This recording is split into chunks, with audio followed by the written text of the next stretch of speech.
So both our commissioners are here, so we will go ahead and get started. Welcome to New America and our policy forum today, Next Generation Wi-Fi, Accelerating 5G for All Americans. My name is Michael Calabrese. I direct the Wireless Future program here at New America. It's Wireless Future is part of our Open Technology Institute, and I see quite a few familiar faces, so I won't talk about what we do. I will talk about this new, exciting wireless environment that we are in the process of creating right now. The race to 5G is, and I should put quotes around that, right? The race to 5G is increasingly the #1 policy priority at the Federal Communications Commission, and increasingly influencing other debates as well. For example, President Trump has called winning the race to 5G an economic imperative and has announced a ban on the Chinese company Huawei, citing concerns about the security of 5G networks and devices that will soon begin connecting everything in our society, not just smartphones or laptops.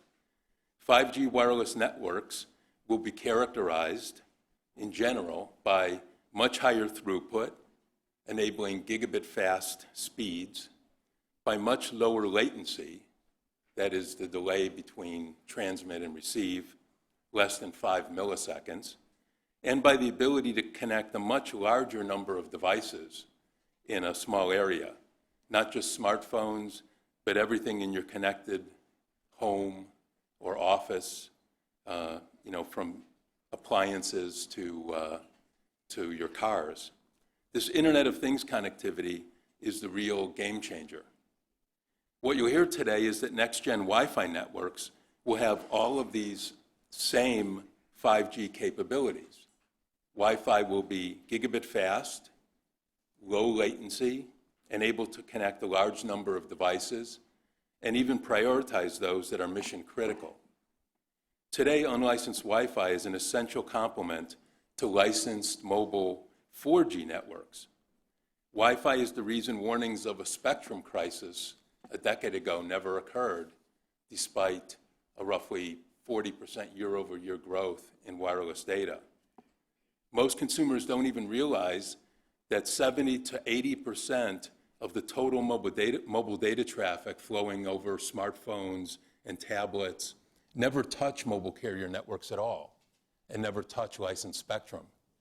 Most mobile data uses Wi-Fi to travel a short distance over shared, unlicensed spectrum and into the fixed broadband connection that most homes and businesses buy from a cable company, a wireline telco, such as Fios, or a wireless internet service provider in more small town and rural areas. And just as Wi-Fi is central to today's wireless ecosystem, next-gen Wi-Fi will be a complement to 5G mobile networks. In fact, as you'll hear, next-gen Wi-Fi will make 5G services more rapidly available and far more affordable, not just in cities and inner suburbs, but to every home and business nationwide. Because mobile 5G networks are massively expensive to deploy, they won't be available outside urban and high-traffic areas for many years. Wi-Fi 6, by contrast, can upgrade connectivity in any home or business that has a gigabit-capable fixed broadband service, as more than 80 million cable subscribers already do today. In other words, next-gen Wi-Fi can bring 5G capabilities more quickly to urban, suburban, and rural areas alike. But there is a big if. The if is whether the FCC gives America's homes and businesses access to enough contiguous unlicensed spectrum, particularly indoors where they need it. Today you'll hear why the FCC's efforts to open more unlicensed spectrum at 5.9 and across the entire 6 gigahertz band, more than 1,200 megahertz of new unlicensed spectrum capacity, is key to unlocking the potential for the U.S. to truly have the world's most robust and equitable 5G wireless networks. So next up, we'll have an opening overview presentation so that we all have kind of a clear picture of what this trend is, because this is not just another evolutionary step, like going from Wi-Fi 802.11n to AC, for example, but a big leap.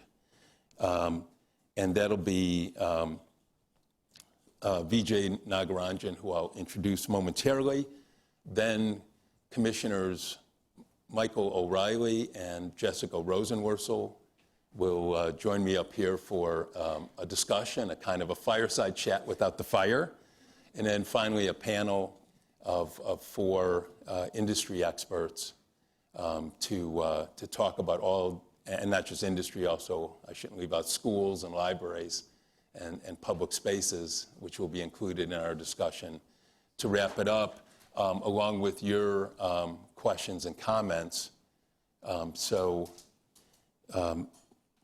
let me, I guess at this time, make sure that, one thing, I'll make sure Vijay is right here.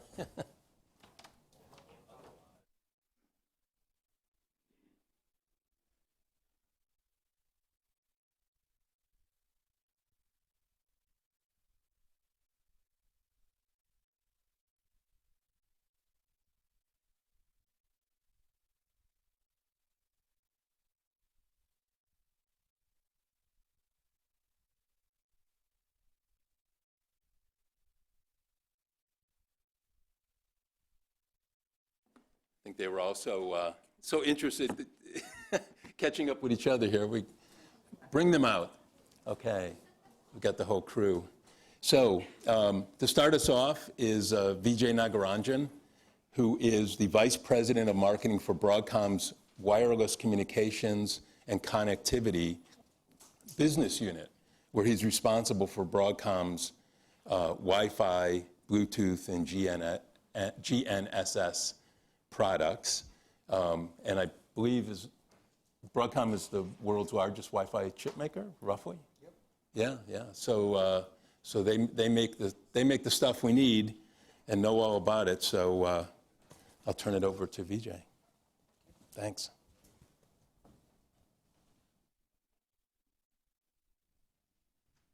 Thank you, Michael.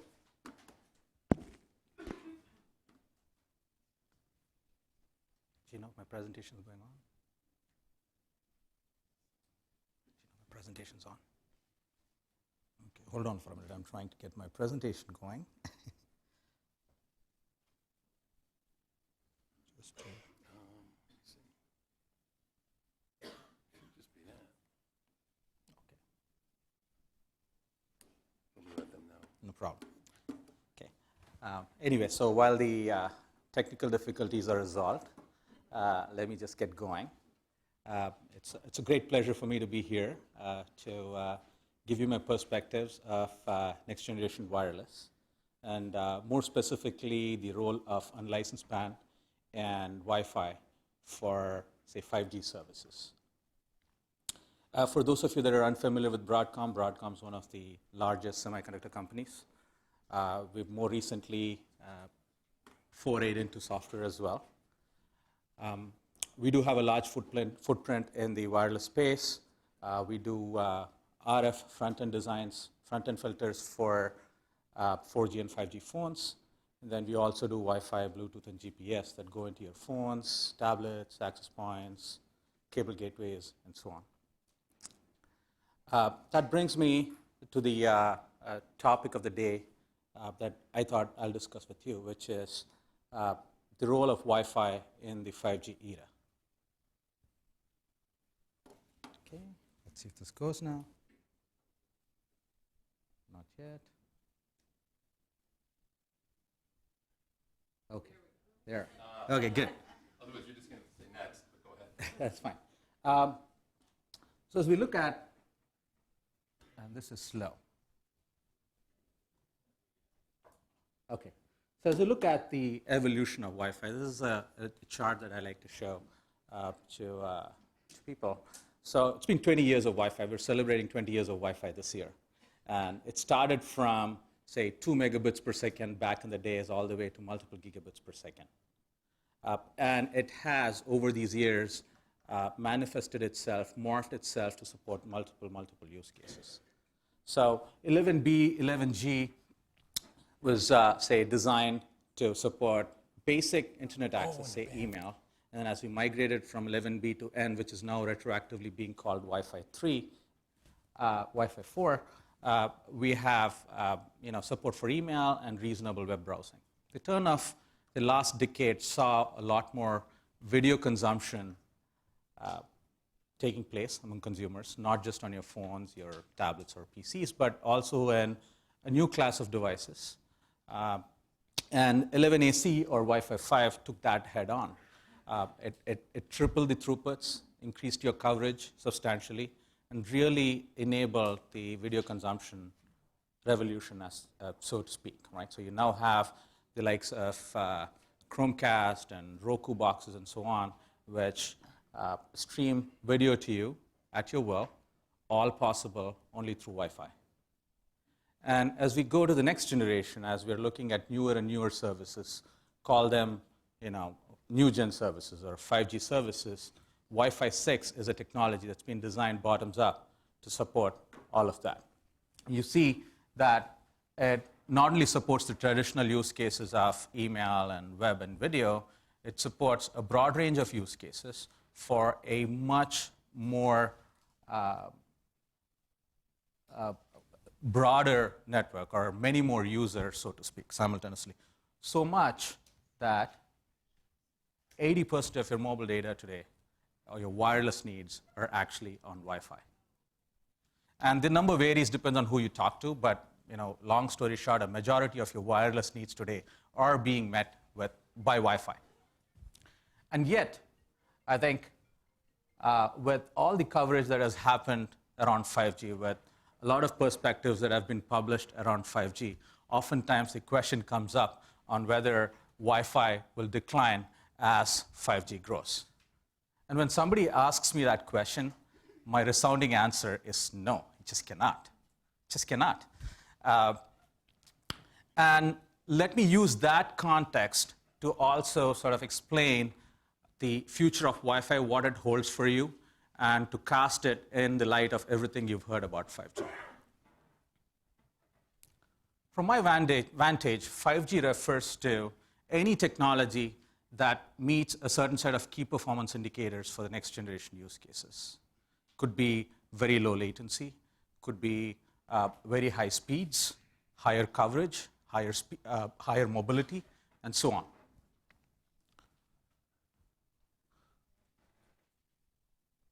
And the 5G services vision, right, is basically a bunch of use cases that allow you to have higher data rates. Being able to support IoT, which is a whole number of devices in a very small area. Having a very, very low latency, which would allow us to support mission-critical applications and also some extremely, say, the new gen use cases that the consumers want to have. There's high mobility in cars, and there's also the need for more energy efficiency and spectrum efficiency.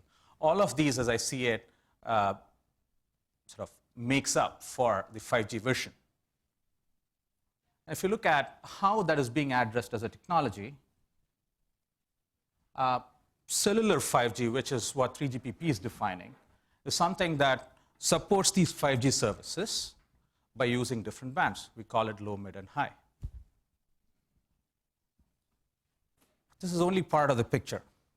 The good news is that the definitions from the cellular side definitely meet the KPIs that are desired by 5G or desired for 5G services.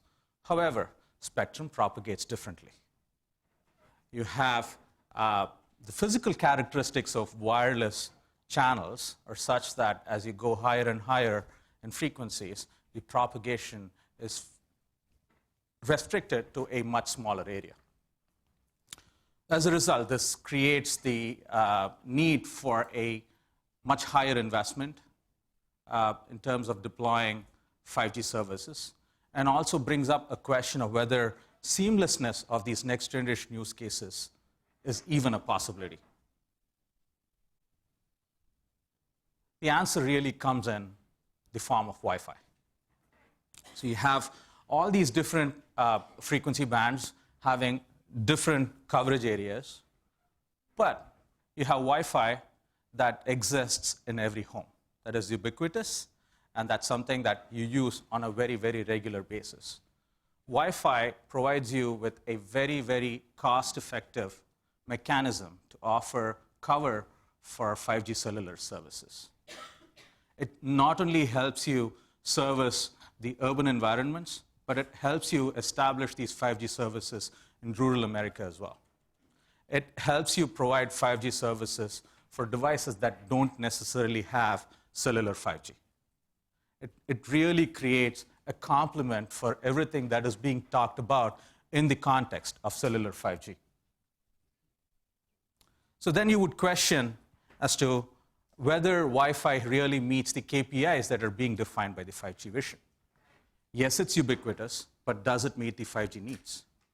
As it turns out, Wi-Fi 6 or 11AX, which is the current generation of Wi-Fi, definitely meets a lot of these KPIs for indoor and dense urban use cases. Let's take a few examples. High speeds. So with Wi-Fi 6, we can afford 10 gigabits per second or more, depending on the configuration. So high speeds possible, social, video, and cloud applications as a result. Low latencies. Because of how Wi-Fi 6 is designed, because it's a fundamentally different design that uses the concepts of OFDMA and other multi-user technologies, it really enables low latency communication that is very critical for some of these advanced use cases. There's power efficiency, higher capacity, and more coverage, all of which come from the fundamental redesign of Wi-Fi 6. As a result, this is how we see the overall 5G vision, right? So there's 5G services that we all talk about, that everybody's talking about. And there are two technologies, there's cellular 5G and there's Wi-Fi 6, that are really complementary to each other in offering those services seamlessly. And what is also happening in the industry is the ability to seamlessly roam between 5G and Wi-Fi 6, thereby creating that continuous user experience for everybody. The summary here is that billions of Wi-Fi enabled devices will get access to these 5G services, whether they have cellular 5G or not. So, with 5G and Wi-Fi 6, there is an opportunity to go bridge this digital divide together. So, cellular networks can offload to Wi-Fi 6, and at the same time, there's also an outdoor-indoor complement where outdoor happens on cellular, indoor, almost all your devices are going to be on Wi-Fi. So there is the digital divide that can be bridged if we look at these two technologies in tandem, together with one another. So what's next? So as we move from where we are today to what we're looking at on a going forward basis, we're looking at Wi-Fi in the 6 gigahertz band. Let me describe that, or the benefits of 6 gigahertz Wi-Fi in a couple of slides here. So again, next-gen Wi-Fi 6 with 6 gigahertz is, once again, 5G services from the bottoms up. So we're able to get wider bandwidth. We're able to realize the value of wider bandwidths with 160 megahertz if 6 gigahertz becomes available.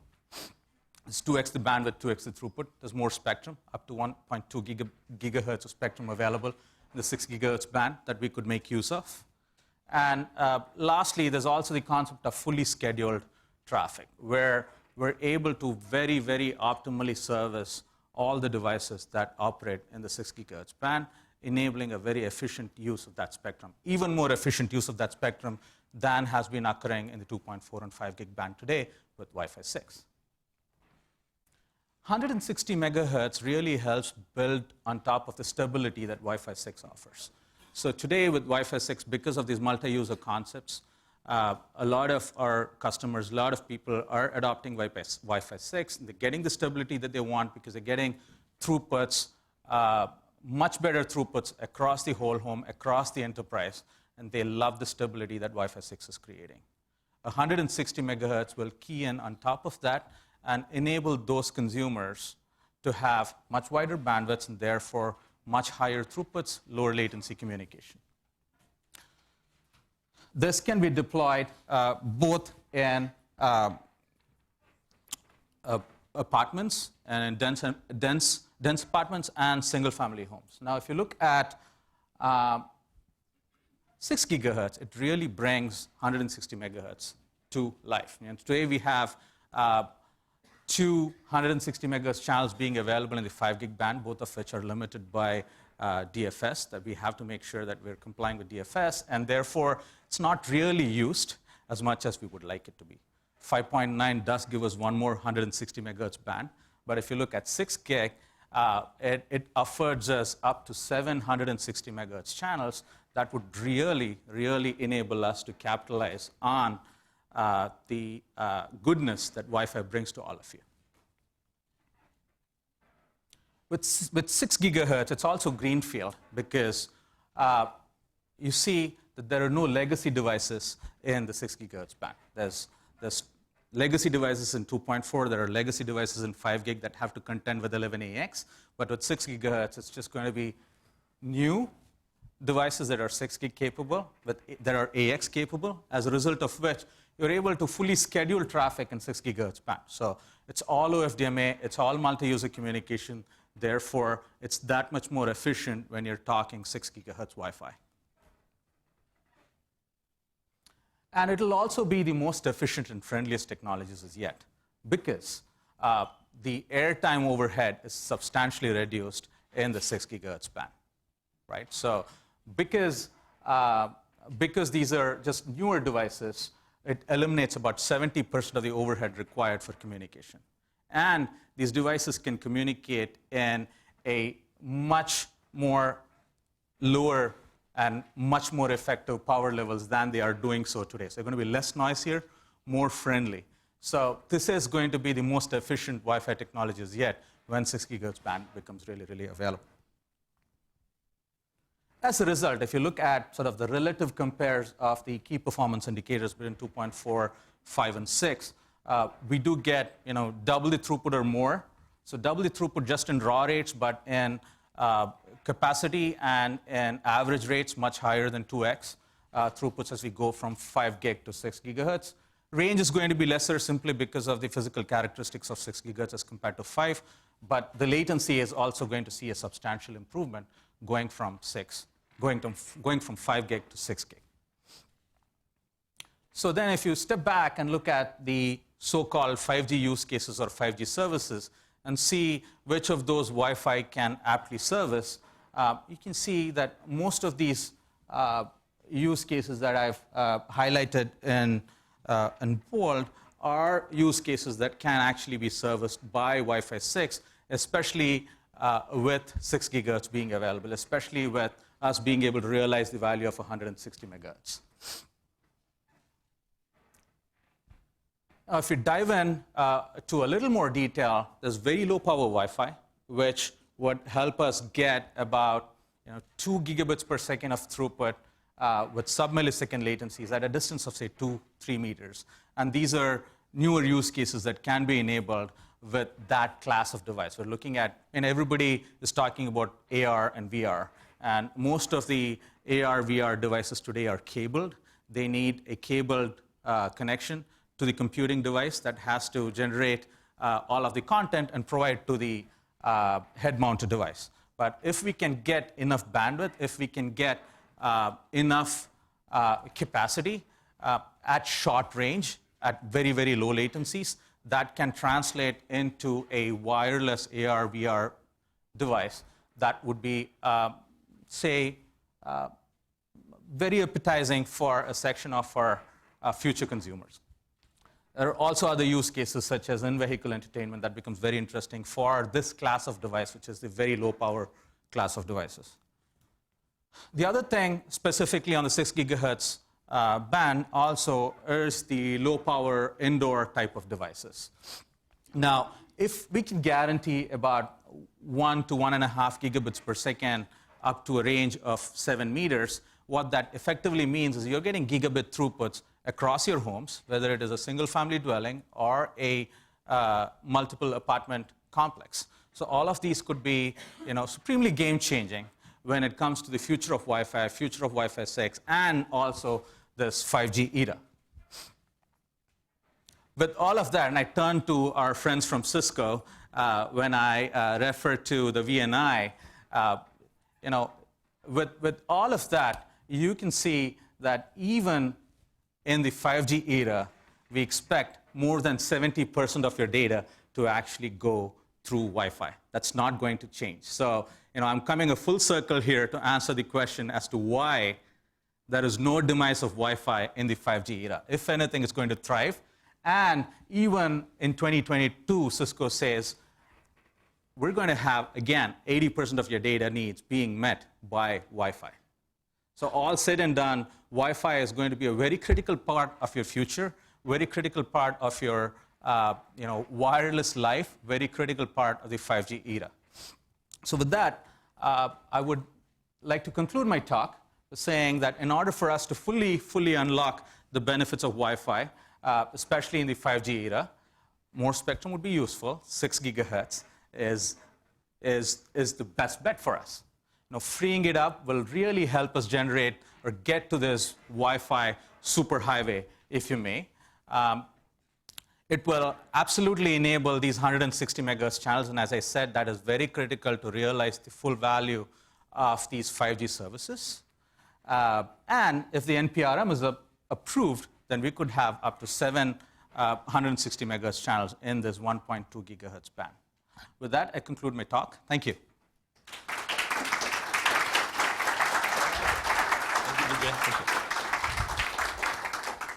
Thank you. So next we'll bring up Commissioners Rosenworcel and O'Reilly. Join me up here.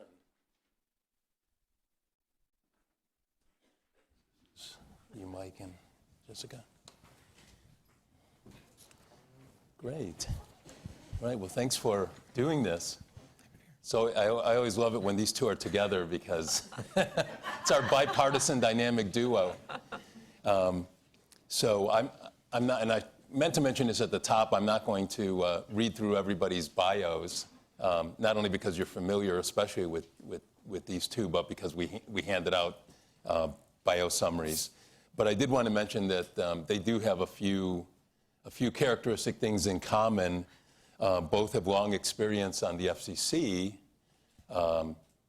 since Commissioner Rosenworcel first was confirmed in 2012 and Commissioner O'Reilly in 2013. They both were deeply involved in these issues, unlicensed spectrum and Wi-Fi, as senior staffers on Capitol Hill before they even joined the FCC.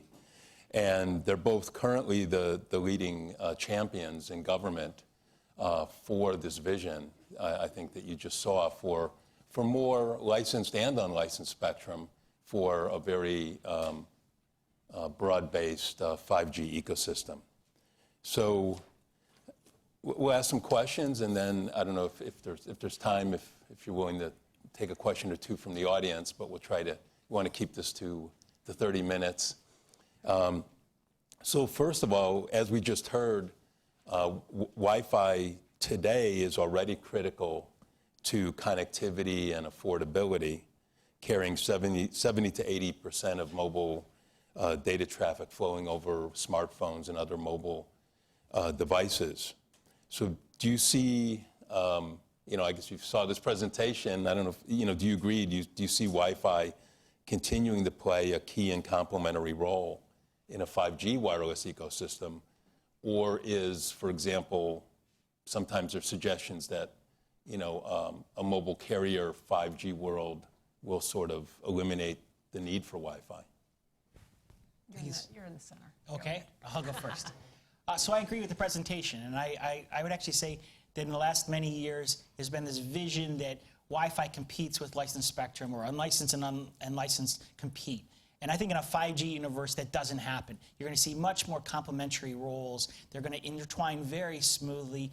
And we're actually trying to figure out, seamlessly was the word used here, effortlessly, and maybe even consumer unknowingly switch between the two as the communications and the enterprise users is the same. So I'm excited about what Wi-Fi 6 brings. I'm excited about 5G, and the combination of those two together is going to be really beneficial for consumers. Well, I agree with everything my colleague just said. And the truth is that our demand for Wi-Fi is growing. I mean, there's data out there that now say that within the next 4 years, it will contribute more than $3.5 trillion worth of economic activity globally and 1 million new jobs. We should seize that and make sure that this growth continues. And it's not even just about numbers. I think Wi-Fi has been this place for innovation. It's in its DNA. And that's because there's low barriers to entry with unlicensed spectrum, and it's the perfect sandbox for experimentation. That kind of permissionless innovation in our skies is something we want to continue to grow. We want to make sure that it thrives going forward. Yeah, that's a great point. It's almost often lost sight of is that Wi-Fi grew up on what was once considered junk. Yeah, like junk carpet bands. remnants or something like that. They were the pieces nobody knew what to do with. And look at what an incredible innovation economy it's created. We've got to make sure it continues. Okay. So you have both been leading champions of Wi-Fi and the unlicensed spectrum that fuels it for many years. What are some of the use cases, when you look forward, what are some of the use cases and benefits of next-gen Wi-Fi that you have, this particularly excited you or motivated you to push this to market? I'm really excited about the innovation of things that comes when we connect a lot of our industrial equipment. I feel that honestly we talk about the Internet of Things and we talk about my toaster talking to my refrigerator, and honestly that's not interesting to me. What is interesting to me is that if we grow this connectivity with the Internet of Things, when it comes to industrial equipment, we can improve worker safety, and we can use our scarce resources in the world around us more efficiently and effectively. And I think that's going to have broader economic and environmental consequences that we should all embrace. What I would add to that, productivity. I think Sure, that yeah. is something, worker safety, but productivity would really increase. What I'm excited about when I examine what Wi-Fi 6 is going to bring, it is the addressing of the congestion in a room such as this, or in your house when you're talking about number of devices. It went from like one phone or one laptop. Now I've got like 7 myself, and my daughter's got 1, and my wife's got 5, and trying to handle all of that at the same time. Well, that's what Wi-Fi 6 is built to do. Address the speeds and the productivity and the functionality within such a congested universe, whether it's a small household or an enterprise. And I think that's what's really exciting in providing the throughput that we need going forward. And I think that's what this release is going to be able to do. Mm-hmm. Okay. Great. So as you've just heard, the Wi-Fi 6 standard is finalized and ready for use, often referred to as 802.11ax, although the Wi-Fi Alliance. It just rolls off the tongue, right? Yeah, exactly. I used to get, it took me years not to be confused with that alphabet soup, so I know and the now Wi-Fi. they've changed the name, now that you figured it out, right? I know, I'm not the smartest guy anymore. So it's become easy. Wi-Fi 6 is what the Wi-Fi Alliance wants us to call it, so that's fine, that's easy. So I've joked that Wi-Fi 6 is a recipe for 5G capabilities for every home, business, and venue, just add spectrum. So how do you explain, to your colleagues and others, why the unlicensed spectrum we already have, which seems to be, quite a bit, why is that not adequate to keep pace with our 5G future? Well, right now, according to the Wi-Fi Alliance, we've got about 9 billion devices connected using Wi-Fi. But in the next few years, we're going to have billions and billions more. So how do we prepare for that future? We're going to need to do two things. First, we're going to need more spectrum. And second, we're going to need to make sure we have wider channels within that spectrum so that we can have Wi-Fi superhighways and really take advantage of the innovation this kind of use of our airwaves develops.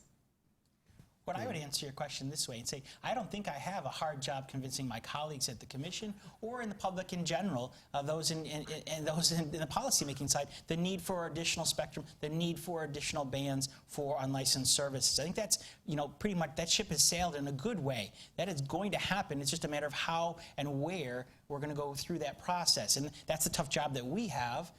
Tough, it depends on the day, but that's what we're supposed to do, and I think the acceptance is just a matter of the mechanics of making that happen. Yeah, I really do hope all of our colleagues agree with us that we need more Wi-Fi. The question becomes, where are we going to be able to identify spectrum to make it happen, and how soon can we do it? Right. All right, well then that's a good segue. Yeah. Let's talk about the particular bands that can meet this need. First, the 5.9 gigahertz band represents 75 megahertz that the Commission set aside 20 years ago for particular use for intelligent transportation services, but which lies mostly fallow today. At the end of the Obama, just as background, at the end of the Obama administration, the Department of Transportation had noticed a proposal to mandate every new vehicle to have a certain type of radio on board that would communicate for safety signaling. DSRC it's called. I'll spare you what that is. But that mandate is not happening, and even that standard seems to be slipping away. So are we going to see the fresh look, notice of rulemaking that you both have been urging anytime soon? This is the idea, now that nothing's happening at 5.9 gigahertz, the idea that the Commission has an opportunity to revisit the issue. You go first. Well, I think my record's pretty clear on the topic, but I've learned anything in being in the minority and then now in the majority the last couple of years. The schedule is decided by the chairman, so I think we'll see what the chairman decides to do in this space in the very near future, and I can't predict that. That's what he gets to do. Well, Mike and I have written about this extensively over the last several years, and I think we've both pointed out that decades ago now, we set aside this spectrum for the future of intelligent transportation, some subsection of it just for safety. But it turns out that the FCC was not so great at predicting exactly how auto safety would evolve, because 20 years after these airwaves were set aside, we just have a few cars on the road that have dedicated short-range services in them for auto safety, out of the 260 million cars on U.S. roadways. So it is totally appropriate and reasonable to not strand our spectrum policy and our ideas from 2 decades ago. It is also totally appropriate and reasonable to take a fresh look at this band and consider how we can make smarter use of these airwaves right now. We've had some discussion for some time about doing that, and I sincerely hope that the agency hasn't lost its nerve. We should move ahead. We should do this. It's been 20 years, and the demands for Wi-Fi and updated spectrum policy are real. Yeah, and for those of you not following this particular debate closely, we should give Chairman Pai his due. He announced, I believe, just last week, right,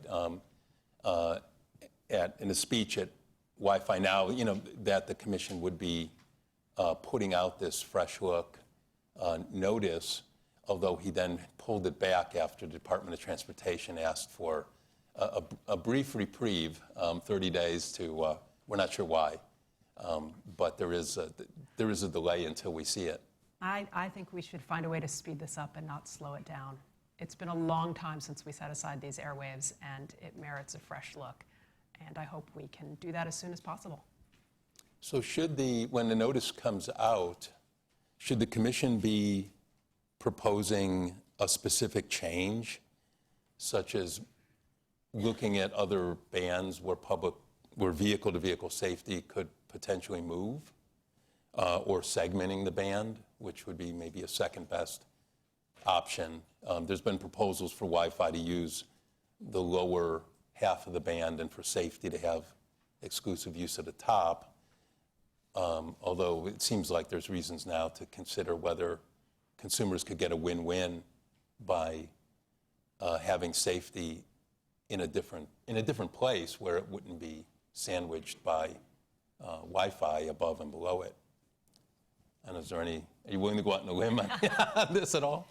Well, the thing that I want to do most is make sure that we start that fresh look and get moving on it. What is interesting about the newer auto safety technologies is they're cellular technologies, which have coexisted with Wi-Fi for a long time. So I have some optimism we can find a way forward. I hope the agency does so. Well, I would just add to that look, the Chairman Pai has talked about having a very broad examination of the issue. I think that's thoughtful, and we can examine all the different ideas that have been put forward.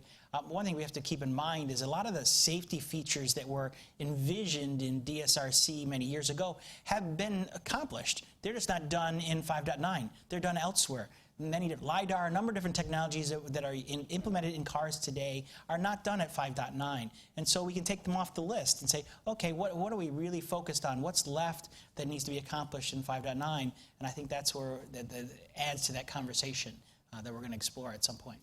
Yeah. No, and it is one of the ironies. For those of you who've been paying attention to this space for more than 2 years, these two commissioners joined me when we released a report on this band 2 or maybe 3 years ago, and among the many findings were that the companies such as Waymo and Tesla that were at the cutting edge of automated vehicles had no interest in DSRC or in this type of signaling because of LiDAR and radar and other means that they thought were on a trajectory to surpass it because. And that's why I mentioned the mandate earlier. It takes 15 years for the U.S. vehicles fleet to turn over, and so we won't even know if if a radio communication signaling system would work until the vast majority of vehicles, have it. So DOT, Department of Transportation, has declined to mandate a standard for vehicle-to-vehicle safety communications. And now a new cellular vehicle-to-everything standard seems most likely to be the basis for car connectivity, in part because the mobile carriers and auto industry are working together to incorporate this into general-purpose mobile 5G networks. So how does that impact what's possible here, given that cellular V2X is still in development and seems likely to be integrated with 5G networks more broadly? Does that matter? Go ahead. Well, I don't find the two inconsistent. I know 5GAA has a proposal, as a petition before the commission. I don't want to prejudge that. They've also been commenting about what we might do in a new NPRM. Look, there's two different competing standards. We have to figure some of those things out. I don't think it's inconsistent to say that there's a possibility to still have a broad opportunity for unlicensed in that space. We'll have to see what the record comes from the NPRM that's put out there and take a lot of comment and read everything that goes through. But I think there's an opportunity from this vantage point at this time that you can see where everything can fit together. I agree with all of that. Write it down. Okay. Well, it sounds like the bottom line is stay tuned, and we'll all still be talking about this when the further notice comes out. The Commission has proposed authorizing, so now we're going to switch gears to 6 gigahertz, which is the band that begins right 1 megahertz higher up, right? So this is, you saw earlier in VJ showed how the 6 gigahertz band, what Wi-Fi is currently operating immediately below this transportation band we've been talking about, and now the Commission has proposed to authorize unlicensed sharing of the band that begins immediately above it, the 6 gigahertz band from 5925 to 7925. So the Commission has proposed authorizing unlicensed sharing of this unused spectrum in the huge band above 5 gigahertz, a total of 1,200 megahertz across the entire 6 gigahertz band. However, unlike the dedicated but now congested 2.4 gigahertz Wi-Fi band, most of the 6 gigahertz band is heavily populated with incumbents that worry about interference risk. These are mainly high power fixed links, long distance fixed links that are used mainly for telecom, but also for utilities and public safety. Do you believe that I guess I want to ask you how you view the proposal to rely on an automated frequency coordination system? Can an automated database system prove reliable enough to protect those incumbents from harmful interference? I believe the answer is yes, because it comes down to this.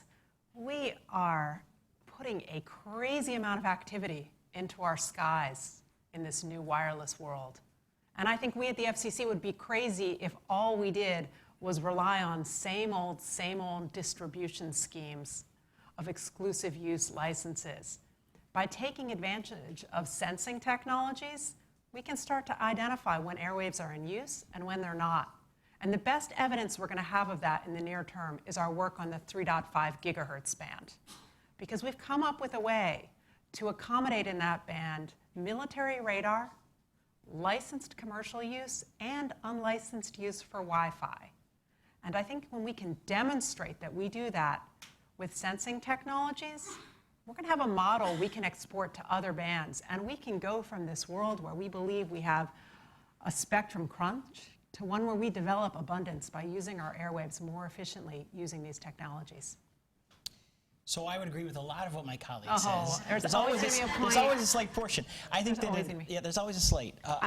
You can come over to my optimistic side anytime you want. Yeah, you're known for your optimism.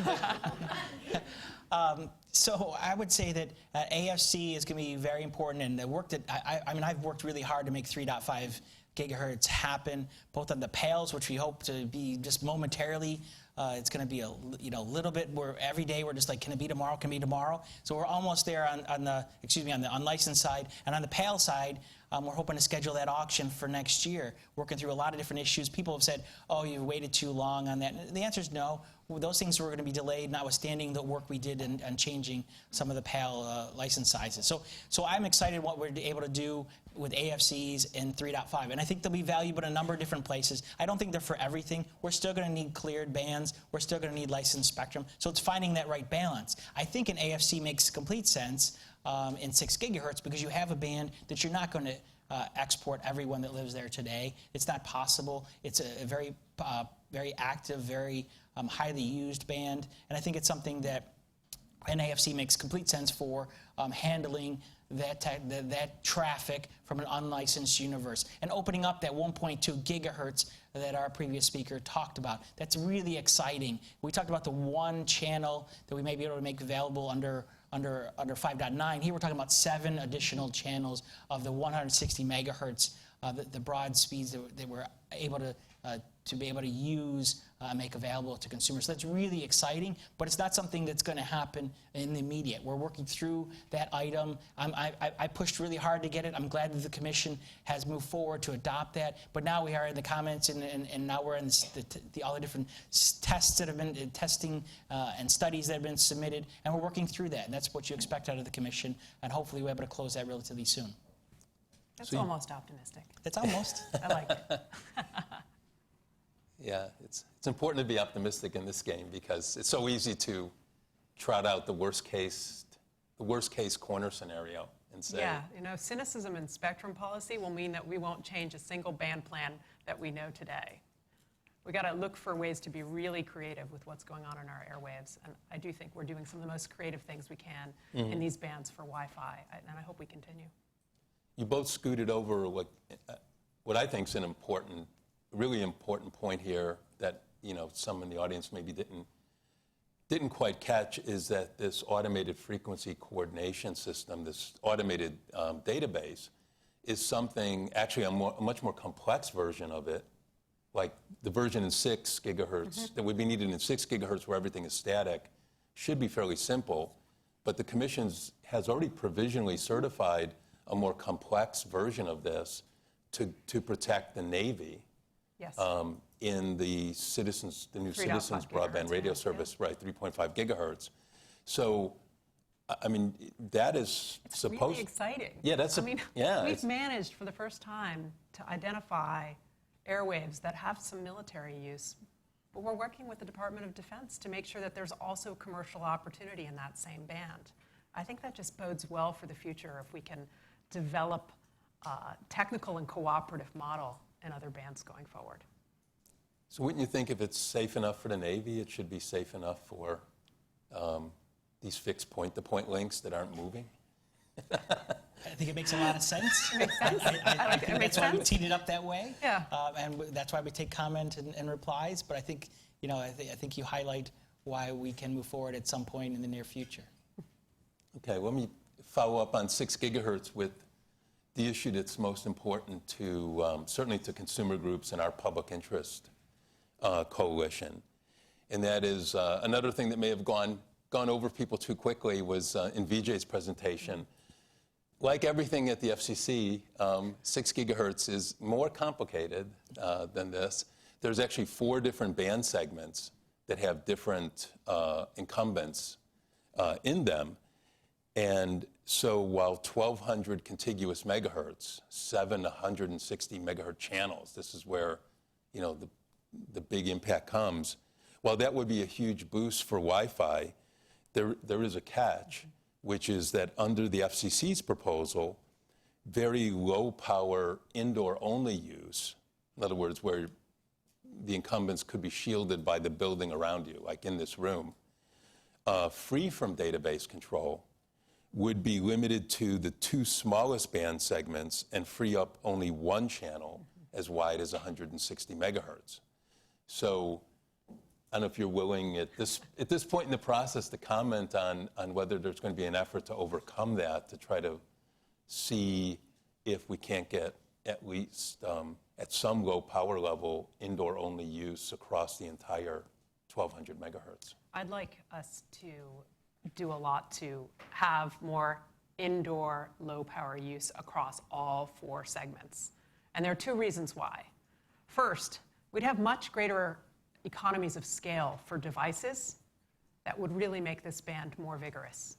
And second, the early data on the record suggests that we can protect incumbents from interference with low power indoor uses across all 4 segments of the band. So I hope that the agency takes another look at this and we can make that happen. What I'd add one addition to yours is that as good as AFCs are, there is a cost to having them, and that cost will be driven into whatever technology is used. And so we want to try and reduce that as necessary. So I'm very sympathetic to having indoor use across the band, and I think that that's something that the Commission should be open about. That's why we take comment. That's why we put out proposals. That's why we see what the record looks like, and we have an opportunity to potentially change this going forward. No, that's right. And we've seen that in 5 gigahertz band, where in order to protect military radar, there's a kind of a, listen and relocate requirement. And that's kept everyone away from, that particular band segment because it adds a lot of cost to the devices. So one last question, and then we'll see if there maybe are 1 or 2 from the audience. And that is, because this comes up for both of these bands, for 5.9 and 6 gigahertz, is, because all the airwaves, all the good airwaves, right, are already assigned to someone. And no matter how sparsely they are using it, the incumbents will always say, go somewhere else. Not in our backyard, this is too risky. There's some harmful interference. So are there any good options for big wide bands for next-gen Wi-Fi other than 5 and 6 gigahertz? I mean, is the Commission, is this kind of our big chance right now, or are there other places we could just as easily go and accomplish the same thing? Well, it's important to point out that even if you don't find our interest in having more Wi-Fi in our skies credible, that in last year's appropriations law, Congress actually directed the FCC to find 100 megahertz of spectrum below 8 gigahertz by the end of 2022 for unlicensed airwaves. So we have a statutory direction to make this happen on top of what I think is a broad-based need in our economy. And so these are the near-term places we're going to look, but I think we should always be looking for others. Every time we engage in spectrum policy and we think about licensed spectrum, I think we need to think about a Wi-Fi dividend or unlicensed activity, because they're really complementary. And I think that's going to be true going forward, just as it has been in the past. Well, obviously 5.9 and 6 gigahertz are priorities because of all the work that's gone into them and the number of years that people have spent on them. But I think there are other bands as well. I look at TV white space and how regenerated that has been in my career. When I started, when it was troubled in many days, and we worked through some issues then, and then it's had its moments, and then kind of fell off the radar, and now it's coming back. And so I think that's an exciting opportunity. I think 4.9 is a band underutilized by the public safety. They're using, I think, 3.5% of the band. That's 50 megahertz. And so I think there's something there that we can use. And I think the innovators, that the unlicensed community would be have an opportunity. I have a hard time figuring out how you would do license in that band. So I think that an unlicensed play makes probably the most sense there. And then I know you were talking lower bands or below 8 gigahertz, but I think there are other ones that we're talking about. And the chairman's been great in adding new bands above 95 for unlicensed purposes. We have 60 and a bunch of other things that are in play. So we're really trying to add to the portfolio as best as possible to make sure that the innovators and the engineers are able to use their skills and provide services and benefits to consumers. Yeah, and I think the Y-gig efforts and the 60 gigahertz band are very interesting right now, because we're seeing a lot of licensed activity in some millimeter wave, and seeing there's a new standard being developed for millimeter wave activity in the 60 gigahertz band for Wi-Fi is another place to watch. Yeah. For those who don't know, that's Yeah, we're really nerdy that's right very now. high frequency Super nerdy. spectrum, but it's a huge amount, and it's it's really spurring a lot of innovation Yeah. right now. So I think we have time for a couple questions. I'm sorry we won't probably get to everyone, but tell us who you are when you ask. So how about, or actually while you're, who's got the microphone? Amir, how about in the middle? Yeah.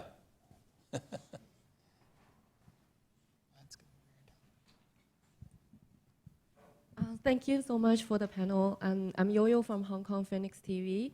And President Trump is in UK right now, and 5G is one of the issues he's going to talk with the UK government. And I'm just wondering, also Secretary Pompeo also talked about 5G with allies a lot, especially on China and Huawei.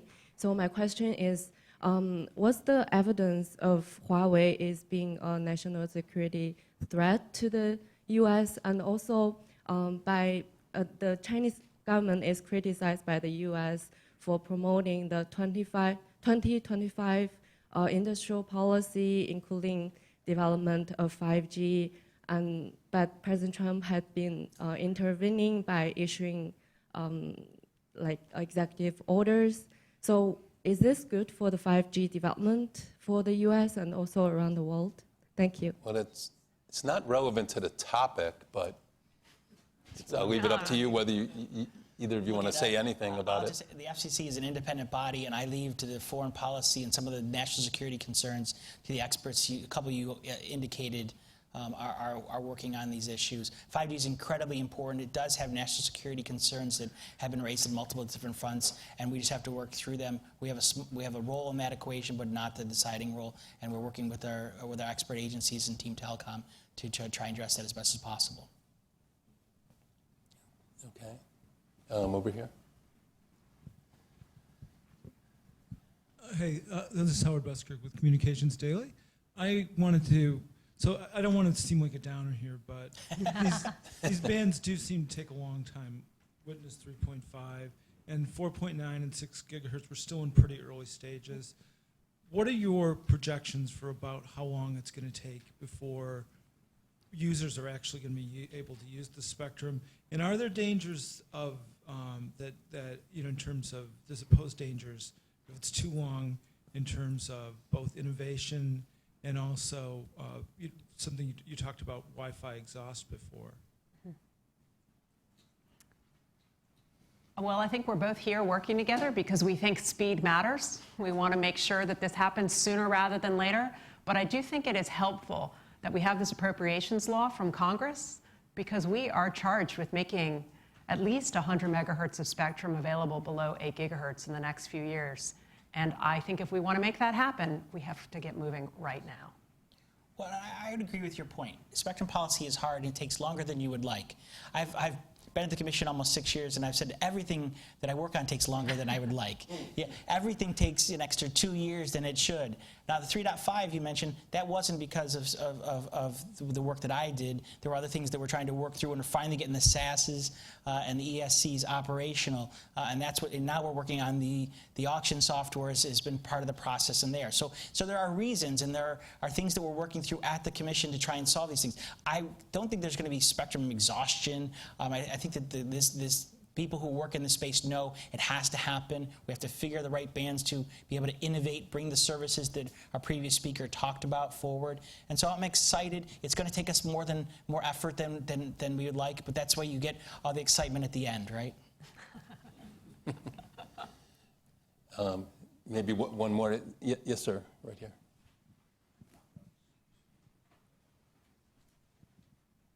You're just trying to avoid going on camera. Yeah. Lieutenant Colonel Ty Lewis from the Army's Artificial Intelligence Task Force. So interested in, can you describe the environment, and I'm talking about like a tactical edge, as we're moving to improve our operations using artificial intelligence and machine learning. It takes a lot of data sometimes when you're doing training. As a tactical edge, that could be a problem. And if we want to take advantage of 5G, Wi-Fi 6, what kind of environment does that look like? And if we're at the tactical edge, are we really getting that?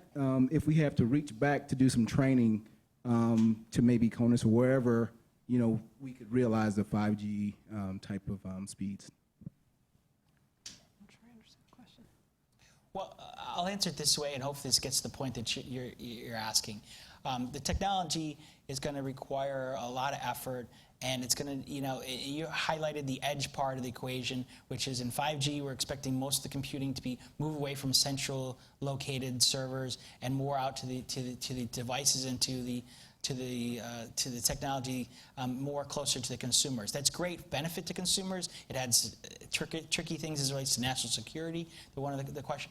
But to your point, can we really have that fast experience? Can we really have the benefits and the case studies that we're expecting from 5G if occasionally we have to go back and connect back to, in your case, CONUS, and in other cases it may be centralized servers, and that's something to work through, and that's something that innovators are working on every day. How much can we put in the edge? How much can we move to the device central? How much computing can be done outside of the centralized servers that we've had today in that universe? So I think it's something that is going to happen. I think it is trying to figure out how you do that all in one frame. That's why people say, what is 5G? What are the case studies? What's the universe? And I think that's all in development. But I think I'm really excited about what it's going to bring going forward. Okay. Yep. All right. Well, please join me in thanking the commissioners for coming. Thank you. Thank you. You can go probably through that door is easiest. Okay, so can we get the panel, please, to come up? We'll jump right into that.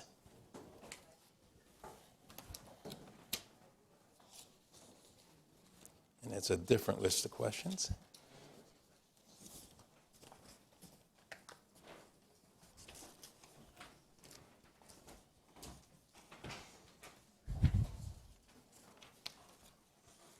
Okay.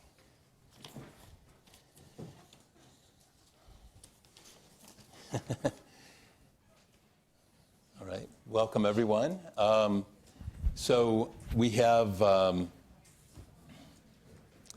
great panel here that represents a whole number of different aspects of the coming, 5G ecosystem, combining licensed and unlicensed. And also I'd mention if anybody wants to, there's now the panels come up here, so now there's empty seats in the front, which you're welcome to come and take. So I have in here, as I said, you have their bios, so I'm just going to, say the titles. I think, we'll first up will be David Don, the Vice President for Regulatory Policy at Comcast.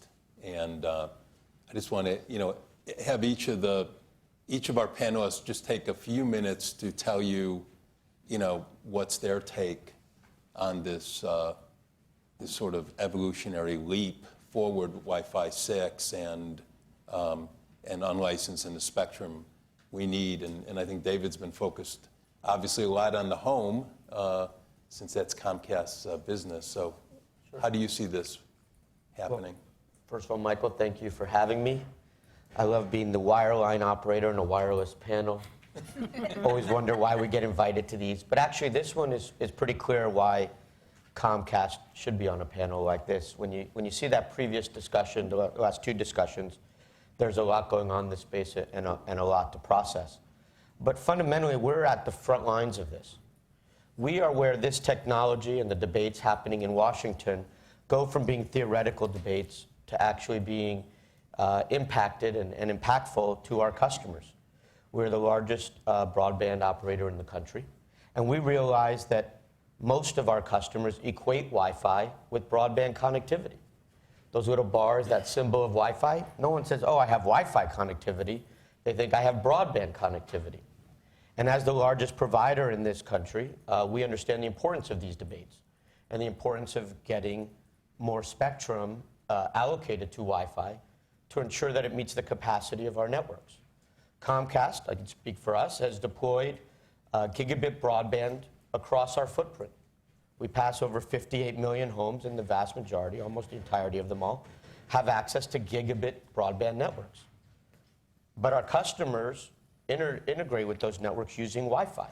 So it's important for us that Wi-Fi has the capacity and the capabilities to match the capability we're building in the network. We understand there are key factors customers look for: speed and capacity. So when we build this gigabit broadband network, they have to actually experience in the home. And we do that through having not only the greatest, or a great broadband network, but also great Wi-Fi connectivity. And we do that through construction of our network, but also the deployment of what we call xFi, which gives the consumer more control, more capabilities through their home, and then, of course, more capacity on Wi-Fi. So what we think is everything we heard about Wi-Fi 6 is important. Everything the commissioners raised about 5.9 and about 6 are key to ensuring that broadband experience of consumers remains robust and meets their demand. So we think these are important debates, and it's important to continue to allocate more spectrum here. Okay, thanks. We turn to Mary Brown, who is the Senior Director of Technology and Spectrum Policy at Cisco here in Washington. And, Mary, I think, in fact, I think there were at least one or two references to your visual networking index, because you guys are the scorekeepers for the world's connectivity. We keep track of a lot of data at Cisco. So tell us how this is shaping up and whether, Wi-Fi will continue to be important. Yeah, so we, as Michael said, we release at Cisco a visual networking index once a year. This year it was in November, and we release a mobile one in February, trying to keep track of what's happening with IP traffic and internet traffic around the world and in key countries like the United States. So in the US, by 2022, there will be 49.7 exabytes of Wi-Fi traffic per month. And that compares with 5.7 exabytes of mobile traffic per month. So that's traffic going over your licensed mobile carrier's airwaves. That difference is a little short of 9 times. Both ecosystems are going to grow. Obviously, the advent of 5G means the mobile system is going to grow, but the Wi-Fi system is growing too. In fact, Wi-Fi is growing at a 28% compound annual growth rate. So the more we have, the more power we have in the devices that we're holding, and the more powerful the networks, whether it's 5G or Wi-Fi 6, the more we're all going to consume. It's been happening that way for the entirety of the Visual Networking Index, which now dates back more than 10 years, and we don't project that that's going to change going forward. And so, so one of the things I wanted to talk about very briefly was sort of what does that mean from a consumer perspective. Now, Cisco is an enterprise company, which means we're selling to government, to schools, to governments. We're selling to enterprises. One of our biggest customers, set of customers, though, is in the stadium space. And we have a number of large stadiums around the country that use Cisco infrastructure and are transitioned to Wi-Fi 5 and are soon to be transitioning to Wi-Fi 6. So how does this change their business? How does it change your experience as a consumer when you go to an event in these stadiums? Well, a fully deployed Wi-Fi stadium today, you would start off walking in with mobile ticketing, right? You'd put your phone down and walk in. And those of you in Washington know the Washington National Stadium. You can do that. Once you get there, you can upgrade your seat off your phone. You will have an app from either the team or the league that will allow you to look at stats of the team's players or the opposing team's players. You will be able to watch instant replays on that app. You'll be able to order food from your seat and get pinged when it's ready, so you don't have to stand in line. You're going to order whatever swag and gear you want to cheer your team on. You can do all that from your seat. It just changes the whole experience for the consumer and gets them more engaged in the game. The key thing, though, from a Cisco engineering point of view, is all of you out there in that stadium represent some of the most dense use cases in the world, right? Everybody's got their device. They all want to share photos of their friends watching the game, or that, that winning goal at the NBA or at the NHL championship, or that home run at the baseball game. They may even want to share video. And when all of you try to upload at the same time, wow, that is really a pain point for your network administrators. So one of the things that people are really excited about with Wi-Fi 6 is that's not going to be a pain point anymore. It's going to be a wonderful experience. Great, I can't wait. Because I know it doesn't work very well to try to watch a replay My right on Wi-Fi. My CEO is a big NBA fan, and he's complaining all the time about his favorite team in California not having good Wi-Fi in the stadium right now. So let's turn next to Susan Bearden, who is the Chief Innovation Officer for the Consortium of School Networking. And I think we all know that the 10,000-foot answer to this, but will this make any difference for schools? I mean, what? Absolutely. I think Wi-Fi 6 is going to be a game changer in education. And let me tell you why. First of all, the modernization of E-rate has helped our schools make tremendous progress in terms of actually getting broadband connectivity to the schools. The Consortium for School Networking's annual IT infrastructure survey, the most recent one, indicated that 92% of the schools surveyed met the FCC's short-term connectivity goals of 100 megabits of connectivity per 1,000 students. 35% of the IT leaders surveyed indicated that the districts met the FCC's long-term goal of a gigabit per 1,000 students. However, we talk a lot in broadband deployment about the last mile. In education, it's the last 30 feet, because schools are dependent on Wi-Fi networks. And Mary mentioned in stadiums how that's an example of a use case for very dense wireless. Schools are the exact same way. It's not only very dense, but it's also bandwidth usage is very spiky. You'll have a class of 30 students who are all logging on to the wireless with their laptops at the exact same time and accessing some high-speed, streaming media or downloading large files, and that causes great spikes in bandwidth and puts a lot of demand on Wi-Fi networks, as you mentioned, a great headache for network administrators. Wi-Fi 6 is provides a solution for exactly these kinds of dense wireless environments.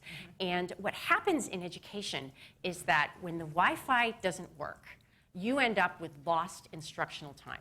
Instructional time in education is gold. And if you lose instructional time, you end up with frustrated teachers, you end up with frustrated students. It's a mess.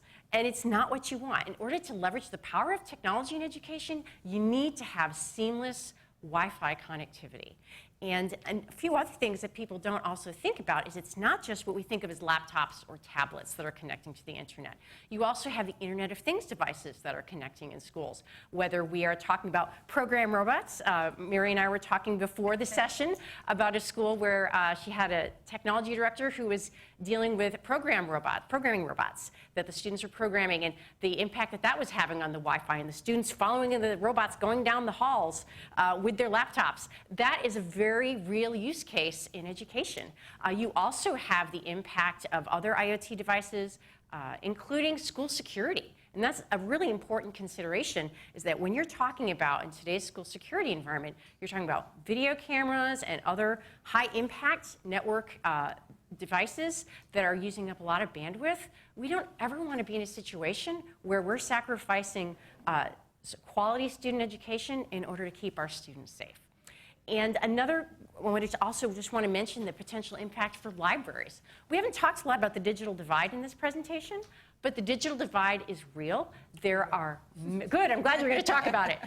There are many areas of this country where people don't have home internet access or reliable home internet access, and libraries are often the key to providing that access for these users. And whether you're talking about online learning or job training, or libraries that have mobile labs that will travel to areas to service people who don't have home internet connectivity, to help provide them with that access that they need to improve their job skills and training. The possibilities are endless. So I'm thrilled about the potential for Wi-Fi 6, and if I were still a technology director in the field, I would be chomping at the bit to get this going. That's great, thanks. And then finally, Christina Mason, who is Vice President of Government Affairs for WISPA, which is the Wireless Internet Service Providers Association.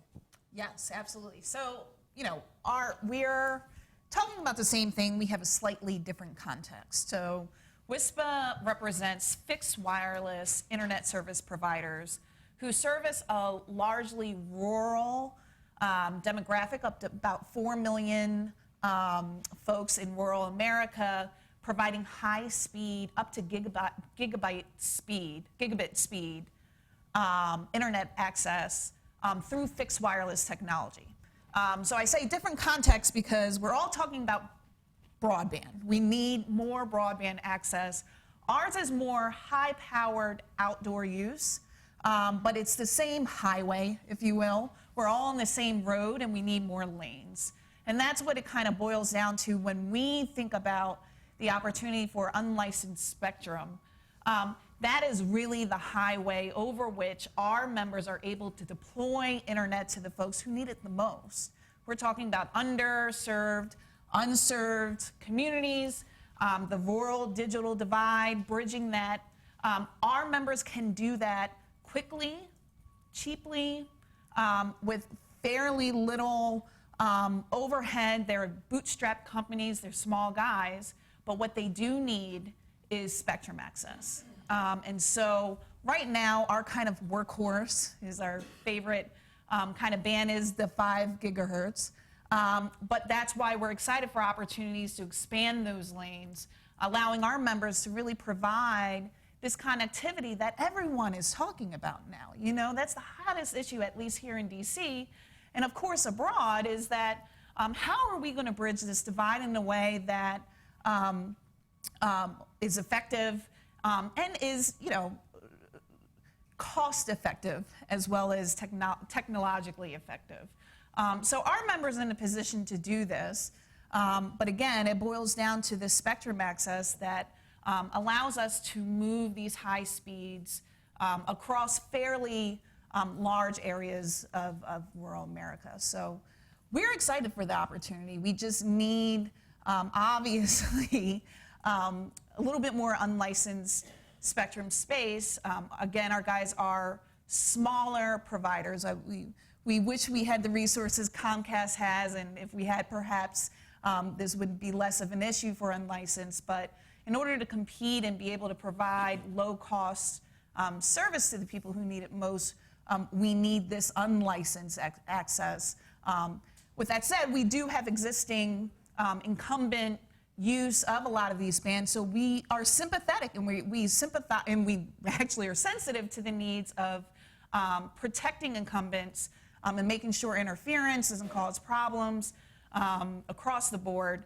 But with that said, I think through some of the technology we were discussing earlier, kind of the AFC schematic, where we can kind of, on an automated basis, kind of determine where folks are and what they're using, we can kind of allow definitely low power indoor devices. I mean, that's kind of, for at least WISPA's point of view, a given.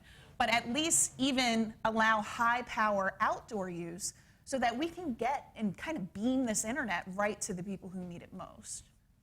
Okay, well, thanks. So I have a few questions before we turn it back over to the audience, so you all can think about if you have any of your own. But one thing I'm hearing is, or at least many people are, I think I can explain why it's not such a disconnect, but I'm hearing a disconnect between, what Mary told us, that Cisco projects that Wi-Fi traffic will just grow right along with, cellular 5G, the carrier 5G. And yet, when I go to Mobile World Congress or I speak at 5G conferences, the hype I'm hearing is almost that Wi-Fi won't matter anymore, that we're going to have network slicing, and that's going to take care of all the schools, the factories, the office buildings, because they're all going to have their own slice of the 5G network indoors. And consumers can just have a single, seamless connection indoors and outdoors, which will be 5G because it'll have, basically unlimited, like a gigabit per person everywhere you are. So, how do you think about that disconnect? I mean, what's missing here? So 5G is a wonderful technology, and Cisco's very excited about 5G and thinks it has a wonderful future in any number of use cases. So we're excited to see that beginning to take root here in the U.S. and also overseas. But when we think about the problem you raised, Michael, we think about 5G as being predominantly an outdoor technology and Wi-Fi being predominantly an indoor technology. Now, we'll still have Wi-Fi going, to the WISPs. But here's why. We are all carrying around devices, right, that connect to a particular mobile carrier. And there are multiple mobile carriers. And so when we connect via Wi-Fi, we're connecting via what we in industry call a neutral host. Right? You don't have to be subscribed to a Wi-Fi carrier to get that Wi-Fi connectivity. You do need broadband from David, right? But you don't have to be subscribed to a Wi-Fi carrier. So anywhere that device goes, if there's a Wi-Fi network and it's open to the public, or you have the passcode, you can use it. We cannot, I don't think, if we play this out as a thought experiment, decide that Wi-Fi is going to go away. Because if it goes away, that means for any interior space, you're going to have interior 5G connections for all 5G carriers. And there are not a lot of building administrators who want to put that many indoor transmitters inside their buildings, right? It's just not going to, it's a construction problem, but it's also a management problem, and it's a very difficult thing to do. So we think Wi-Fi continues to be predominantly indoor and continues to have life and vitality well into the 5G world. Now, that's not to say the 5G folks aren't going to come indoors. There are unlicensed technologies that the 5G community has promulgated, and those we'll see implemented. and we may see some shift from Wi-Fi to those unlicensed technologies. But unlicensed in the indoor is clearly a winning formula, and we don't see a change in that. I agree. We think the wireline network will still deliver, especially indoors, a better experience. Between the gigabit speeds and the capacity we offer, I've not heard too many people talking about 5G speeds at a gigabit, especially indoors, especially with multiple carriers. So we're very confident that the Wi-Fi can, if you equate the Wi-Fi with the broadband network it's connected to, and that's the point of making sure Wi-Fi remains robust, we're pretty confident that that network will deliver greater speed, greater capacity, greater control for the consumer. And so I think we see a long range, longer term, we're going to see that broadband network in the home really take advantage of the robust Wi-Fi that'll be the consumer-facing piece of it to match the network behind it. Any other? I think we also, from a rural broadband kind of perspective, we have questions about the 5G propagation characteristics and the ability to do perhaps that last mile, never mind last 30 feet connectivity, given the necessary network infrastructure, the high cost, and the low density of people in these communities. We just have some questions about the return on investment for these carriers to actually deploy into these communities. We would be interested to see if they can make the case, the economic case, that it's worth their while to do that last mile, last 30-foot investment. That's where we believe the existing kind of broadband infrastructure comes into play, including wireline and fixed wireless, where we're there already. We're doing this already. It makes sense to our businesses, the small businesses that are deploying this already. There is already a return on investment, very short, I should say, return on investment for deploying a fixed wireless network. So we don't have concerns about, having this accessibility to these communities. We just we're curious how these carriers will justify the cost given the low density of population in those areas. Yeah. And one of the things I think about too is this question of, okay, if you're a mobile carrier, if you're getting, so Verizon is a good example where they announced over a year ago that rather than expand, as sort of the platform for mobile 5G, rather than expand their Fios footprint, which is wireline, it would be much, much less expensive, as the WISPs know, to use really wide wireless channels, in their case at 28 gigahertz, millimeter wave spectrum, to bring a gigabit of connectivity using fixed wireless.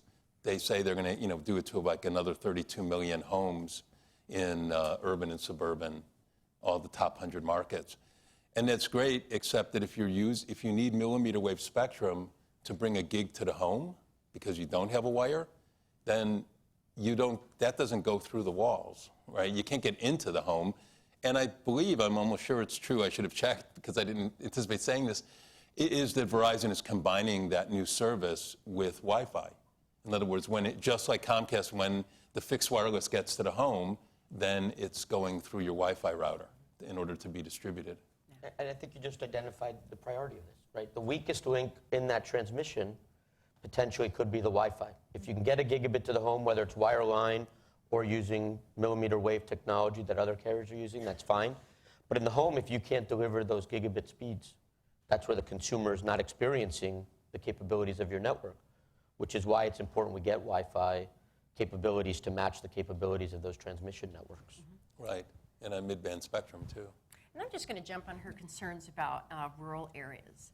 I was, over Memorial Day weekend, I spent the weekend just outside of Shepherdstown, West Virginia. I had a lovely weekend, and we were staying at a bed and breakfast that was 10 minutes outside of town.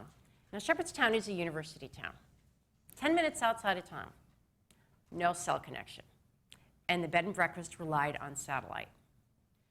So I'll be honest, we talk about the amazing potential of 5G, but all I can say is how's that going to help our rural areas that don't even have 4G don't even have 3G right now in some cases. How's that going to help close the digital divide? I think it's just going to exacerbate it. So while I think there's tremendous potential in 5G technologies, I think it's also important that we keep in mind that just because of the nature of the technology, those in rural areas, it's going to be much more difficult for them to access those benefits. Right. So when I jump ahead, because I was going to ask later, Christina, so you mentioned currently WISPs. Some use some licensed spectrum, but predominantly it's unlicensed, and they use 5 gigahertz. So why isn't that sufficient? I mean, why is having access to these much wider channels at 5.9 and especially across 6 gigahertz outdoors? Why is that? What difference would that make? Well, if anyone in this room has sat on 495 during rush hour, you understand the need for more lanes and more ability to move through these tight bandwidths. So 5 gigahertz is our workhorse. That I think around 30 years ago, you called them junk bands. We called them treasure bands, our little pockets of treasure. But these opportunities for unlicensed spectrum are kind of our go-to spectrum bands. 5 gigahertz being probably the most widely used one. But the problem is, the more times you have, the more traffic you have over this bandwidth, the more crowded it is. It's very simple in its, in the physics of it all, but it's somewhat complicated when you start thinking about expanding to other bands. So right now, 5.9 and 6 gigahertz are very attractive because with little tweaking of equipment, we can start using that wider spectrum bandwidth, allowing us to kind of deliver higher speed internet because, again, we need the bandwidth to deliver those higher speeds. And in that way, we're able to really make sure that this world connectivity is at higher speeds. So that's, Great. the essential. So I said at the beginning, kind of moving to a different use case, I said at the very beginning that although we'd all love to have, obviously, much faster throughput, so our cat videos are in 8K, but the Internet of Things is the real game changer for the 5G ecosystem. And one of the things I was very pleased to learn from Amazon is that, and I really want to visit, and when I told the commissioners, they said they want to go visit, is that the Amazon, they have these massive fulfillment centers, as each one is, as big as a couple football fields. And apparently if you stand up in the observation platform, you see thousands, they literally have, I think, over 100,000 robots. These robots that are moving around really quickly, just going to the, to the shelves and getting things, moving it over, boxing, and then their employees are walking around too, and apparently you cringe because you think, oh my God, the robots are going to hit these people, but they will stop, boop, boop, boop, and they're all moving around really fast. Not using DSRC, right? That's right. It would be like the dream for our auto system if only DSRC worked. But but this is actually happening now, and it's all Wi-Fi. Amazon, of course, being a sophisticated company, at least, it's been able to kind of do their own. They said they made a kind of a slightly proprietary version of Wi-Fi in order to track and coordinate all of these robots, and their employees can't step onto the floor without a Bluetooth badge, which is also unlicensed, of course, because the robots see Bluetooth. I don't know if they care if it's a person or not. They just avoid anything that's wearing a badge. So this is like really cool, but it shows that they're relying on Wi-Fi for a high reliability operation. So I guess I'll ask Mary to start with. We always hear about the big thing about unlicensed spectrum is, of course, it's best efforts, right? You have to accept any interference. There's no guarantees.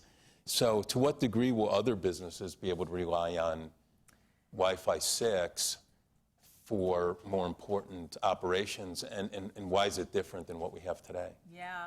So the Amazon example is pretty interesting because they've been able to make do with 5 gigahertz spectrum, which, as Michael says, it's a radio commons under the legal scheme. Any of us could walk into the floor of those warehouses, if we were allowed to, with our smartphones talking away in the 5 gigahertz band. Now, what Amazon does is a couple things. One, they limit access, because they're an enterprise, right? And they're not going to let me walk out there with my smartphone. They limit access to only their employees, and they limit access to those of us, those other transmitters. So they essentially have cleared the spectrum inside that warehouse to be able to use Wi-Fi 5 to move all these robots around and get all the stuff done, right?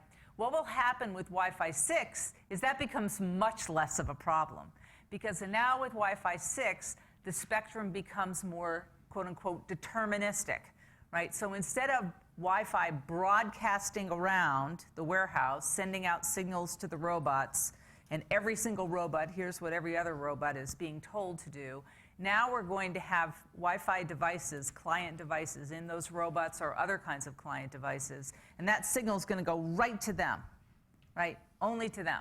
And there'll be simultaneous signals like that working in the warehouse. That means you can have a better quality of signal.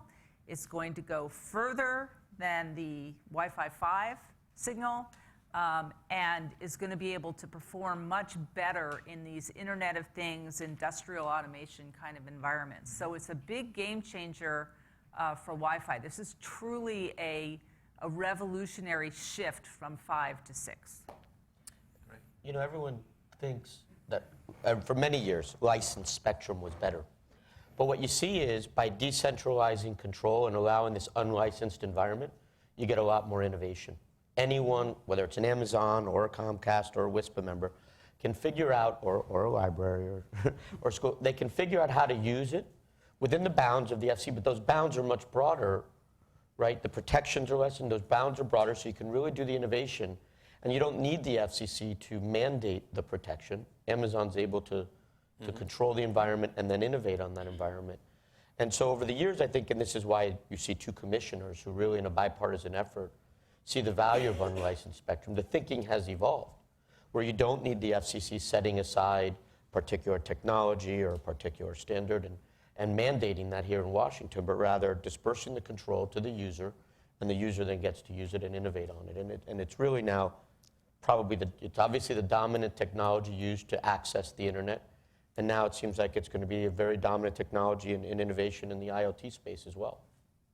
Yeah. And I think maybe a very unique context that we see it in the fixed wireless space for IoT applications is farms, where you have actual like tractors, irrigation systems, all of these IoT contexts that a generation ago weren't even contemplated, but now are made possible through this, you know, particularly through our fixed wireless accessibility, but through the spectrum access that we're talking about right now on an unlicensed basis. So, you know, it's amazing how far we've come in a single generation, but it's interesting to think this is just the beginning. With the Wi-Fi 6, what else can happen, and what other applications that will allow, you know, your small local farmer to make sure that he, you know, in a drought can make sure his crops are watered without having to, you know, manually go out there and arrange all of his systems. So it's just really interesting how these IoT systems are evolving. Okay. Let me ask at least one more question here, and then we'll open up, and that is, I just want to get to this because it's a very important point on 6 gigahertz. The, what we were talking about a bit with the commissioners about the fact that there's 4 different band segments, and that, at least from our point of view, unfortunately, the FCC's proposal isn't as simple as making all 1,200 megahertz available for the sort of inexpensive plug-and-play wireless routers that most homes and small businesses use today. So there's actually 4 band segments, and the 2 largest ones would not would require, they could operate at standard Wi-Fi power, but would require, it would be limited because it would only be where it was safe for these fixed links, and it would be controlled by an automated frequency system database. So I guess what I'm, and if that happens, there would only be one, not 7, but just one additional 160 megahertz channel in 6. There could be another one if we get 5.9 cleared up. But as far as 6 gigahertz goes, I guess I'd ask, Susan from the school perspective, David from the home perspective, anyone. I mean, what are we losing if we can't get sort of, off, kind of easy off the shelf Wi-Fi routers that are kind of an upgraded version of the way we use Wi-Fi today? Sure. I think Commissioner Rosenworcel said it right. On the one hand, we have to find more creative ways to use spectrum. But I will say the more complicated we make it to use it, the more expensive it becomes and the less user-friendly it becomes, and then it won't get used. And 5 years later, we'll be saying, why is this underutilized again? And we're going to have to figure out a way to make it more utilized. So it's a challenge here in Washington because we are trying to identify underutilized spectrum or unutilized spectrum and use it more intensively. It's important as part of our national policy. But at the same time, the more complicated, the more expensive, the less likely it's going to be broadly adopted at the consumer level. When Mary talks about the enterprise level, there's probably more flexibility there to use it. But if you're talking about consumers getting access to the greater speeds in these 160 megahertz channels, we're going to need to make the rules as less restrictive and less costly as possible. Mm-hmm. Yeah, I would just share your concern in the education space with regard to the complexity and the cost. I think it's a tricky balance to strike, but I think you're right. In education, you have to find that balance, and that is a concern. I share your concern as well. Yeah, because you could have, certainly you could have a very large high school that could have enterprise-grade networks. Correct. But for the small, the small rural district with, the small 200 libraries students, and so on. K-12, and the teacher who's also the technology director and does all the desktop support. They're not going to be able to leverage. They're not going to be the ones doing that kind of innovation that you were describing. Right. And WISPA does, so for high-powered outdoor devices, we think there is an appropriate context for automated frequency coordination. We think it's actually necessary to prevent interference on that large-scale outdoor high-powered use. Particularly for point-to-point and point-to-multipoint technology, it's fairly easy and fairly cheap to use this simple database AFC schematic in order to kind of make sure there aren't interference issues. But on the indoor low power, we openly support, and we said so to the FCC, that that can be made available without an AFC or database kind of scenario, and that can be done pretty easily without concerns for interference. So we understand the context of that kind of automated frequency coordination on the high-powered outdoor space, and we're supportive of that. But when it comes to indoor low-power devices, we think that's a totally different context. Right, that's a good distinction. Anything on this, or can we go? No, Let's keep moving. Okay. Well, let's see if there's. Because there's questions out there. Yeah, and then we definitely want, because we're approaching the end of our time here. So, yes, in the back. But introduce yourself. I know who you are, but. Been around a long time. I'm currently with Public Knowledge. So I have an obvious question. You've heard Republicans and Democrats, urban and rural, wireline and wireless, all saying this is wonderful, it's got to happen, why isn't this going to happen? Who the hell is holding it up? Where is the opposition? I haven't heard one person say why we should not do this. What's the problem with doing it when there's such unanimity? Who's holding it up? Obviously, the incumbent holders are going to be resistant and be very concerned about the parameters of how it gets defined. But who, and we can say, you can say who those are. I mean, it's useful to know. But that doesn't seem strong enough to be holding up anything where there's such unanimity. What's going on? Okay. Okay, well, I can start with that one. So we talked about in the band today, there are a lot of fixed uses. There's also some mobile uses of the band by broadcasters and others. But there are a lot of links. There's well over 100,000 links in the FCC's database. So there's a lot of incumbents, not a few incumbents. And the United States is probably unique in that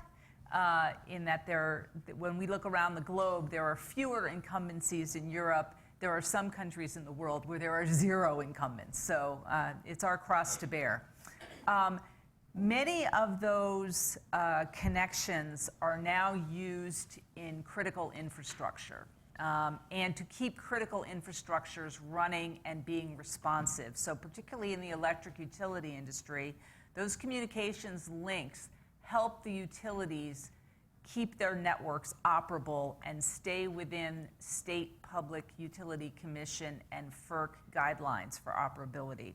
So I think in answer to Al's question, the FCC wants to proceed very carefully here to make sure that if they allow unlicensed in, I believe it's when they will allow unlicensed in, they're doing so under a set of conditions that everyone, including the electric utility industry, can feel somewhat confident that unlicensed transmitters are not going to impinge upon the ability of those utility uses to keep their electric utilities running. And there are similar concerns on the telecom side. There's similar concerns on the public safety side. All of these are important constituencies in the band. But I call out the utility one because they're subject to a whole separate regulatory regime through their states and through FERC.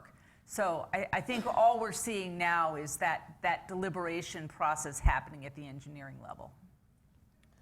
But Al, you raise a good point, which is for many years, for 75 years, the FCC allocated spectrum to these, whether it's a utility or the auto industry or microwave links, in a certain way. And it was based on the view that a lot of the spectrum didn't seem valuable for other applications at the time. And they, of course, are societally important applications like an electric utility. But we don't really do that anymore. So as we start seeing more spectrum pressure to use it more intensively, whether it's for IoT or Amazon or broadband, we have to start looking at these initial allocations and see what can we do better, what can we do without disrupting or minimally disrupting these existing services, how intensively are they still using it, and really are there newer technologies they can use that are better. Right, we would give a utility maybe a channel that at the time had no market value and that they use very unintensively. That today we might say could be much more intensively utilized for unlicensed spectrum.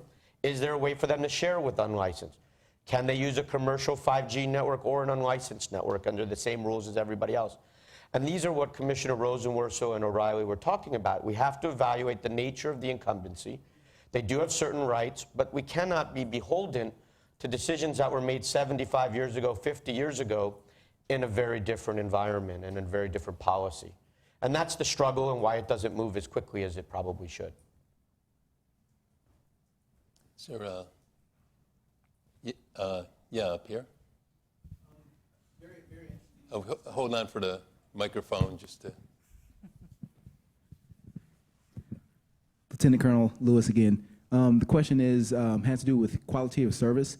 You mentioned that in the Amazon case that you could probably do more unicasting instead of the broadcasting. Right. And then maybe over in the rural cases or even in the schools, is there going to be a need to do less quality of service, or would you still want to do quality of service as congestion probably kind of creeped up?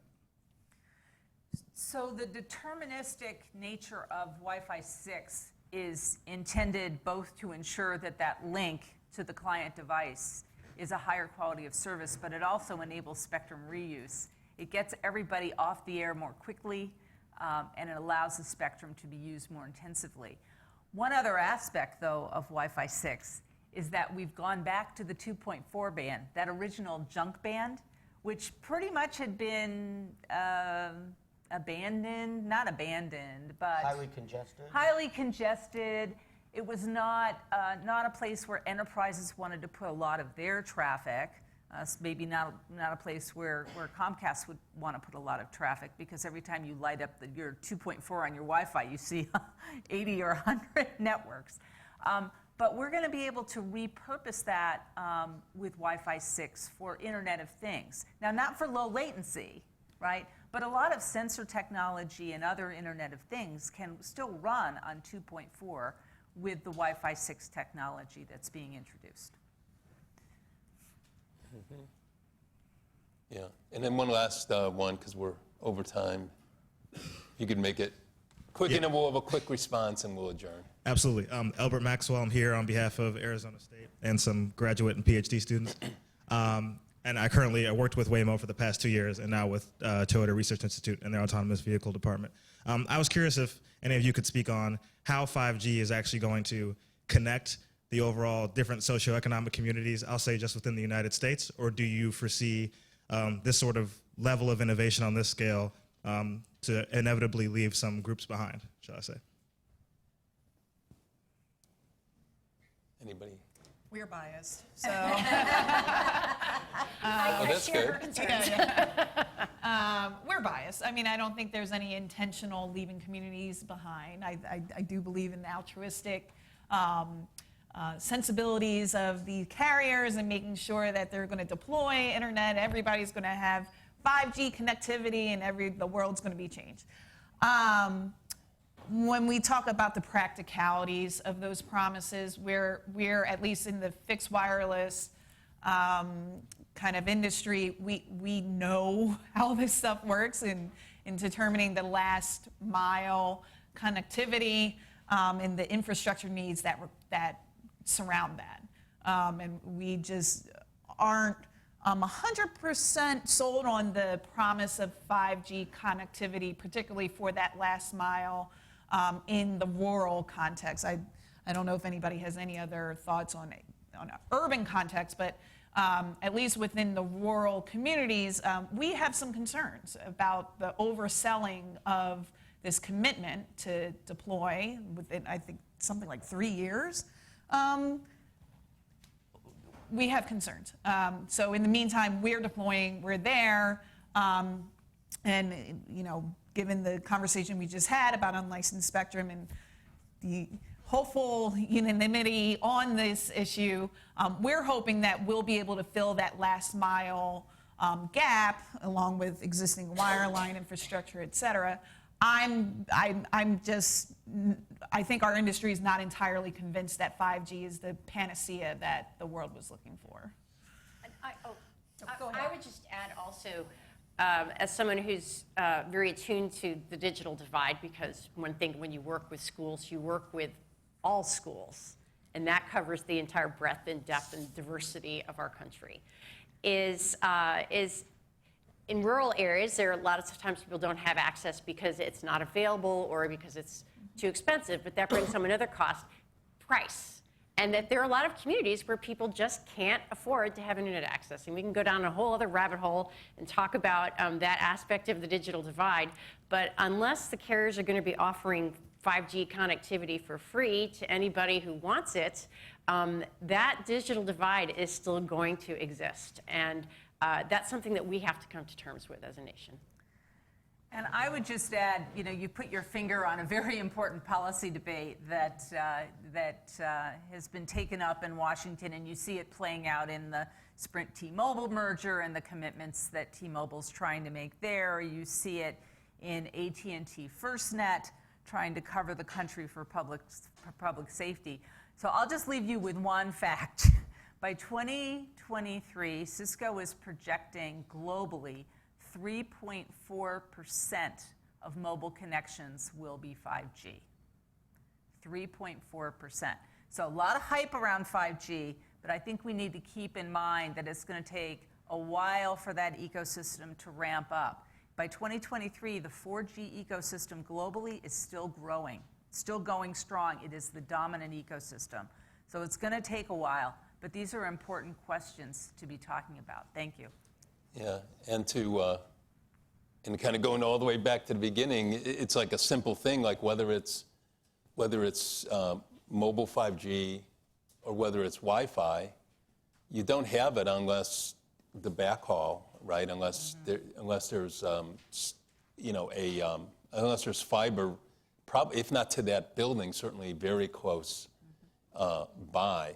And as long as fiber's obviously getting out there through a whole variety of other providers like cable companies, telcos, WISPs, and so on. High-speed connectivity, that is.